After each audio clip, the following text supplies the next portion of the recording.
Okay. I'm going to talk very quickly through a larger project around an upcoming project entitled We, Not I, which is what I'll get to. But I wanted to give the background to it before I got to it, because it needs that kind of context.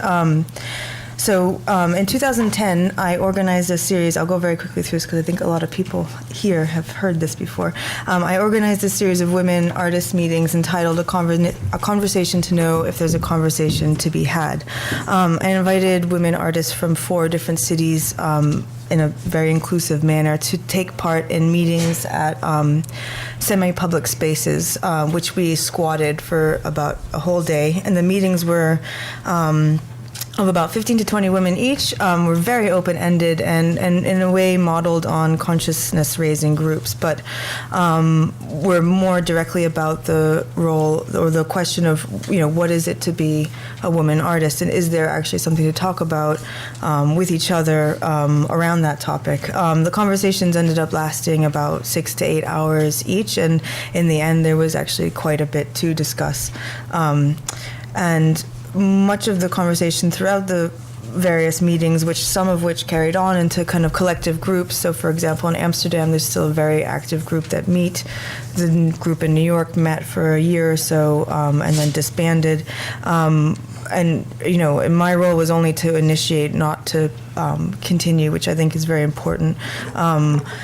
But a lot of the discussions focused on a really similar set of topics and questions, namely the precarity and invisibility of female labor in regards to general art practice, the question of modes of presentation of the self in relationship to gendered expectations in contemporary practice, and also in relationship to the expectations of being public as a contemporary artist, and the topics of collectivity, support, and this idea, which is, again, yet to be articulated, around gangs, or what it means to be part of a gang in the art world, and also how what a kind of contemporary artist understanding of identity politics is at this point.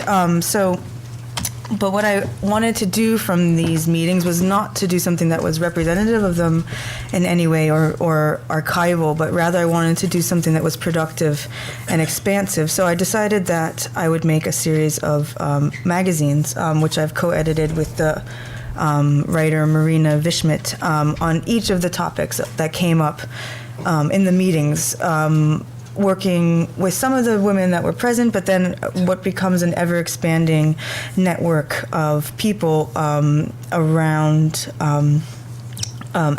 which kind of deepens the conversation, but also leaves a document, which is something to be passed around. This, for me, is really important. So the distribution of the magazines that I've made, I was actually asked once what my strategy of distribution was, and I said I was hoping that someone would find it on someone else's coffee table, which I think actually I've been told is how a lot of them did, how people did encounter a lot of these things, which I think is a really great model because it's centered around a conversation amongst artists, and rather than being located in a promotional kind of institutional world. So I want these, or every object that happens in this project, to be something that's supportive of and also helping orchestrate individual artists. So Labor as a magazine, it aimed to address, and it aims to address, the fact that all artists are now feminized laborers, as in much of their labor is unpaid, unwaged, and invisible. It begins with a fantastic piece by Nina Power, which she reads through Silvia Federici's Caliban and the Witch as a means to understand how all aspects of women's production, including their body, have been assimilated into capitalist structures. It also includes an interview between the artist group Wage, which is Working Artists for the Greater Economy, who are an active group of individuals in New York who are trying to certify institutions, at least in America. If they become wage certified, then they are paying correct wages to artists for fees for their, and it's a way to kind of publicize whether certain institutions are being kind of transparent about their, or encouraging transparency on an institutional level around fees for artists. There was also an interview on the female dandy, or the question of what is a female dandy, and an interview with the filmmaker Lizzie Borden on her film Born in Flames. But in general, I'm not going to go much more into each of the magazines, but in general, I was really interested in the topic of work being something that was looked at very widely rather than conclusively, or rather, I didn't want to answer any specific question. And then also what happens with the magazines is that at every stage of the project, it's meant to be productive. So every time we launched the magazine, there would be a performance or an exhibition. And the idea is that at each stage, there's an opportunity for an artist to articulate themselves, which I find also very distinct from promoting themselves. So I'll get to that a little bit later. So the magazine that followed from Labor was a magazine about self-presentation called Persona.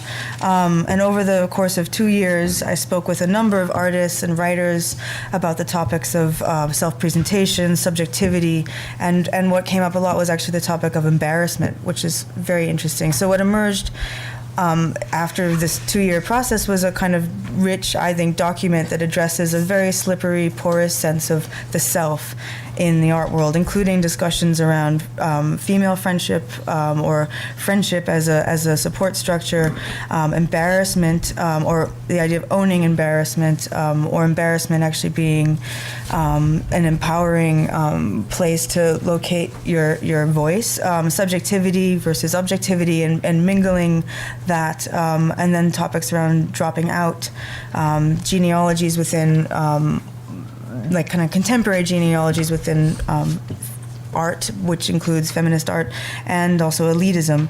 And in general, my editing strategy throughout the magazines was to engage in a discussion with each participant about what everyone else was doing. So in a way, I was trying to kind of create a dialogue amongst them, which I think comes out in the magazines. But what I decided to do for the last project, which I'll get now and then go back, is basically to cut myself out as the middleman and to do a project called We Not I. I'm just going to go back briefly to looks a bit stretched. I'll go into in small detail. Well, quickly, I should say, Persona included the writers and artists Marina McBride, Isla Lever-Yap, Jen Liu, Ava Kenny, Chris Kraus, Nadia Hepson, Celine Condorelli, Avery Gordon, Daria Martin, Sue Tate, Joe Freeman, Josephine Pride, and Sabeth Buchman. So also, Marina and I included an interview we did with each other on the question of the dropout, which I wanted to expand because it relates, it's very pertinent to this, the reading of the we in terms of contemporary practice, which will come up a bit later. But also, we were really interested in we wanted to delineate, obviously, the position of doing nothing or saying no, which is in effect a position of protest, but we also wanted to outline what's a more slippery topic, which is posed in the art world now, which is being addressed by the writings of Suhail Malik, which is namely, what does it mean to escape, or is it possible to escape from the art world? That in order to choose not to participate in any meaningful way, one must participate to make visible a rejection or alteration of value, or an attempt at doing that, which then usually gets kind of brought back into a normative value structure. So in the interview, we discuss how a dropout or dropping out, what it does is it clearly shows how this escape is impossible, but it does find its radical potential, not necessarily in leaving or the act of leaving the art world, because we talk about this idea that actually dropping out or leaving the art world is actually a field in which most female artists exist already. It's something that is ubiquitous for them. So then if that's the field that we exist in, how can we kind of or how can the more general field of the art world be altered by dropping out? So rather, we were talking about this idea that the dropout has potential as a thing that outlines and preserves a shape of the edges of a contemporary or of a moment in the art world. So if you say, for example, look at Lee Lozano's practice, I think it's very interesting to think about her in terms of what she points to by being a completely discursive artist in amongst artists that, like, for example, Dan Graham, who have become more object-based, over time. And then, let me think. So we started also in thinking about the dropout with the example of Katie Noland, who I find particularly interesting, just in terms of value and moving on this talk. We referenced her text, which is called A Meta-Language of Evil, or Towards a Meta-Language of Evil, which she published in Documenta 8, the catalog for Documenta 8, which was one of her the last shows that Katie Noland ever did. So I see this piece as her dropout piece, akin to Lee Lozano's dropout piece. And in this kind of manifesto, I don't know, it's kind of a rant / manifesto. She describes a psychopathic relationship between X and Y, in which she's talking about the X and Y are operating in this game, or on this field, it's a very kind of obvious, if you read it, take on the art world as a kind of game or field in which clearly destructive and psychopathic relationships are taking place. And then also just to note that I think Noland is particularly interesting in that she recently won a case against, or which Sotheby's brought against her for removing authorship from a piece. So she was sued by Sotheby's because essentially a piece of hers went up for auction. She's the highest, or I think I could be out of date slightly, but the last I checked, a piece of Katie Noland's was bought or sold at auction for the highest price ever paid for a female artist's piece. So she's the highest valued female artist who doesn't exist in the art world anymore. And when a piece went up for auction, she removed authorship and won the case, which upheld that, and thus erased millions of dollars of value in one fell swoop, which I think is probably the most effective move in dropping out that I know of. Which we have to be Katie Noland to do, so that's the problem. So the final installation of the entire conversation project is a project in itself called We, Not I, which will be a series. So I'm talking about this as a projection right now because it hasn't happened yet, which is a kind of strange thing to do in a talk. So I'm talking about what I hope will happen, but I also want to contextualize it in terms of what I'm hoping it will address in relationship to the we voice that we're talking about today. So it'll be a series of meetings held across a number of institutions over 2 weeks, working with over 70 female artists, writers, curators, and cultural producers across a number of venues in New York and London. The meetings will be private and will be followed by public evening events and a symposium. Each artist is bringing with them a project that deals loosely with the topic of we. So things around what's come up so far, which I think is maybe interesting to bring or talk about in a projective manner. So someone's bringing a project whereby there's this one general area people are dealing with is the artist's voice. So someone's bringing a project whereby they're going to professionally train their voice. Someone's bringing a project whereby they want to start a graduate school on the artist's voice. Someone is collectively writing a novel in which they're going to talk about the development of the we voice. Rita McBride, who is the head of the Kunstakademie Düsseldorf, delivered a manifesto on we, on the pedagogical structure of getting rid of the I in art schools. So she'll be bringing that, and then also the idea of we in collaborative practices, but also collaborative practices maybe that have ended as well, or have ended badly too. And then also there'll be a lot of discussion. A lot of people are bringing projects around the accumulation in collective practices. So I'm hoping that there'll be a frank discussion around the problematic nature of dissolved collaborative practice that's happening right now in contemporary art, and also thinking about the strata of authorship that happens between artist institution or artist platform institution and then market, and where the kind of levels of hierarchy take place in that. And then also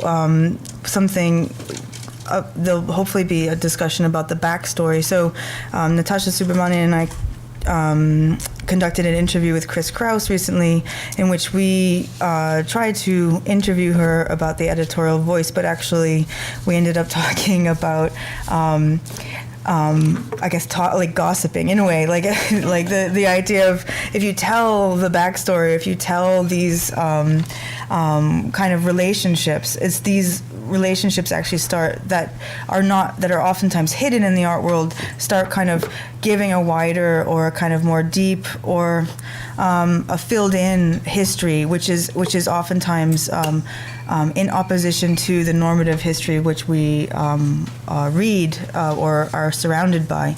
And then also there's some people bringing with them projects around the body politic, so chemical structures, neurological developments of the self, or thinking about the self as a kind of particularly Western capitalist mode, which we've been talking about today. And also things like self-destruction, suicide, empathy. So, again, and I'm hoping also that we will get Christine Battersby to speak, who is a really interesting feminist writer who wrote the book Gender and Genius, and she wants to speak about the role of creativity as something that in itself is inherently a capitalist or Western capitalist model. So the entire idea of creativity that we understand is in a way not necessarily the basis of what makes art or what makes artist's voice.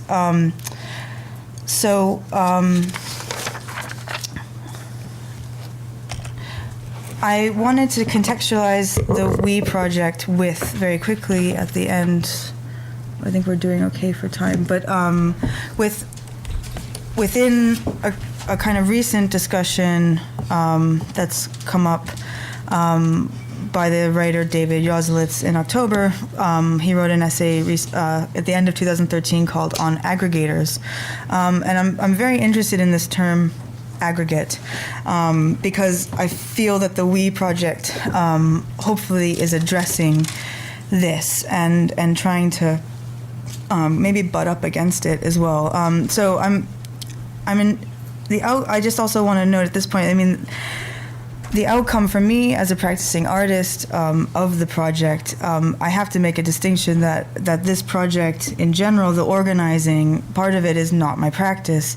It is a means by which to provide myself with a more interesting art world in which to exist, which I feel is a kind of role that all artists can inhabit, in the sense that everything that I do in my practice comes from a kind of DIY history and aesthetic. I'm interested in changing the conversation that I'm a part of by starting a new one.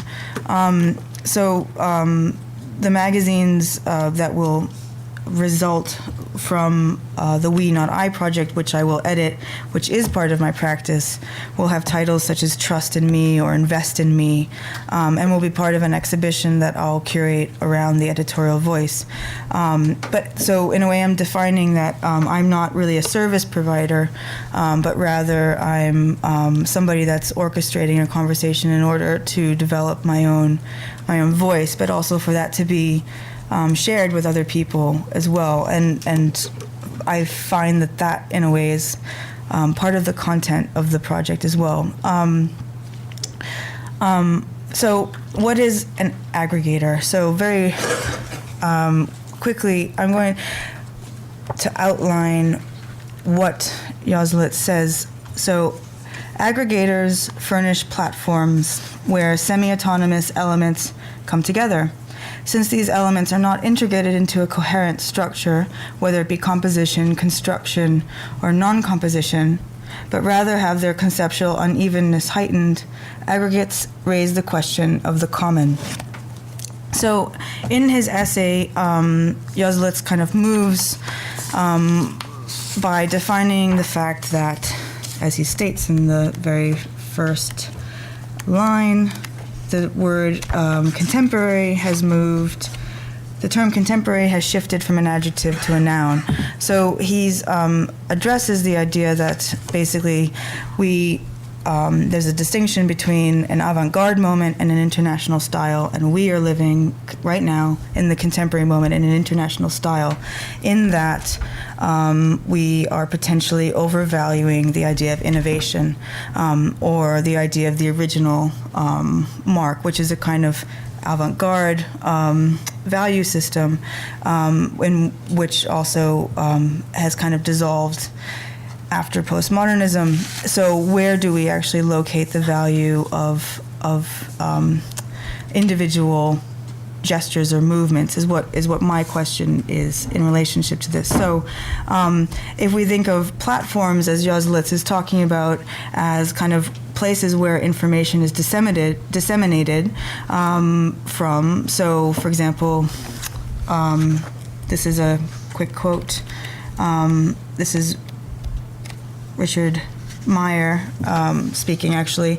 In 2012, as this book goes to print, the culture of contemporary art seems to be burning more intensely than ever. By the glare of nowism of the latest International Art Fair, efflux posting, hot young artist, and auction house record can be fairly blinding. The spectacular immediacy of the contemporary art world threatens to overwhelm our ability to think critically about the relationship of the current moment to the past.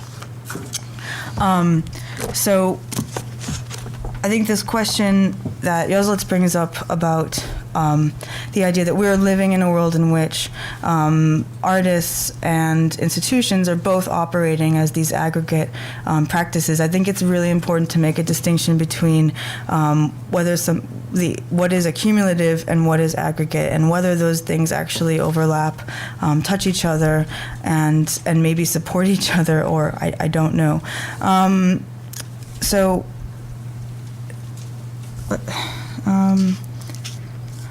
I think that what I'm interested in doing in the We Not I project is in locating the artist's voice as a central topic, or a central place from which maybe an aggregate practice is happening, or it's part of an aggregate practice.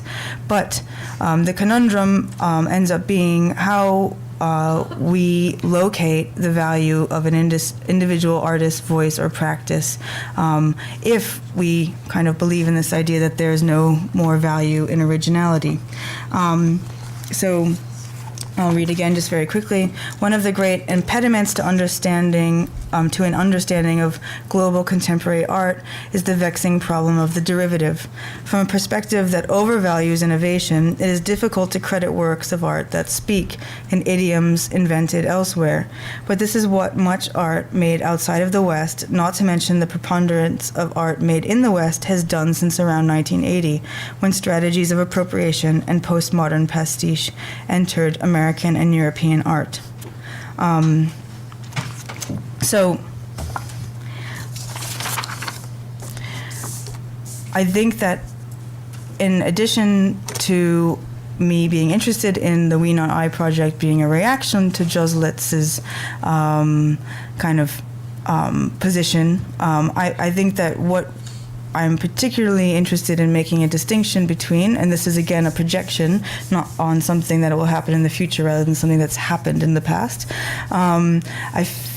The aggregate has this potential, I think, to be a speculative structure in the way that it's spoken about recently that artists, as if all of us artists are in general, holding up a kind of value of the elite system. So if all of us are kind of workers underneath a kind of system by which there is this kind of elite auction house strand above us, then in that way I feel that the aggregate also has this kind of dangerous potential to stand as this kind of branded or opaque figure. So if all of the kind of voices that happen within an aggregate practice become a kind of singular brand and perhaps an exclusive or an elitist brand, they don't allow the individual voices within them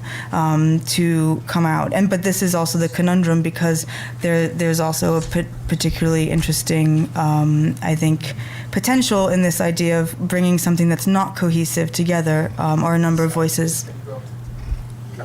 Okay, yep, not together. So, yes, actually, I'll end there because I think that's my final question to end with. What was it? Sorry, I missed it again. Yeah, I think the final question that I'm ending with, that I'm bringing to the project, or that I'm hoping comes up in the project, is not necessarily an answer to a question, but rather something that is, is the aggregate something?